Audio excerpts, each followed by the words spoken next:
I want to talk about something that's extremely uncomfortable for many people, and that is a woman's time of the month. That time where Aunt Flo is here visiting, and it's just something that we typically don't talk about. Well, we need to change that. The reason being is that in regards to the female athletic performance, having a regular menstrual cycle is so important. It's something that shouldn't be lost. It's something that also shouldn't be vetoed from conversation between a coach or a medical professional with their female athlete.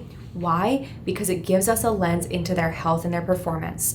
A lot of the time, women think that their period makes them fragile, and unfortunately, that's a horrible train of thought.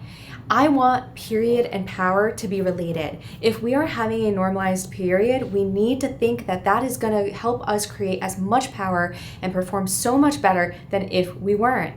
Not having a period is not normal, especially if you did at one point have it. Now, the other thing is that typically we like to see a female start having their menstrual cycle before they turn 15, maybe 16. And if that hasn't occurred, then we need to address it with a physician. The other thing, like I already said, is if you've had a normalized period and then all of a sudden it disappears, that is also not normal. That gives us a little bit of lens into you may have an energy deficiency somewhere. You may not be eating enough. You may kind of just, have some of these background things that are lingering that we need to address to make you have your period again. As nice as it is not to have your period, it's so important that it is regular. Now, for coaches, parents, and medical professionals, this is something we need to get comfortable talking about. Get comfortable being uncomfortable is something I always say, especially when it comes to this.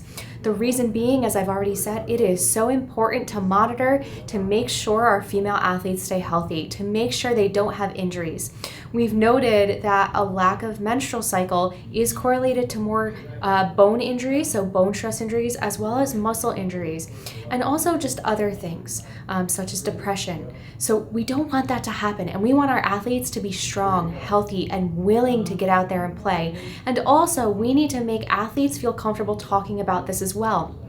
A woman's time of the month is not a taboo subject. It shouldn't be. Granted, it has been in society for so long. So let's get talking about it a little bit more because it gives us such a good lens into the world of the female athlete and their ability to perform. So the one thing I want people to take away from this, period equals power, and put those two together. If we don't have a normalized period, as I have already said, then more than likely there's a chance that that female athlete's going to be injured and not perform well over time. So as always, if you guys have questions about this, don't hesitate to ask. I am on a female athlete binge here talking about advocating for the female athlete, and it's going to continue over the next few weeks. So don't hesitate to ask questions. I always look forward to answering them, and I'll be back soon with some more information.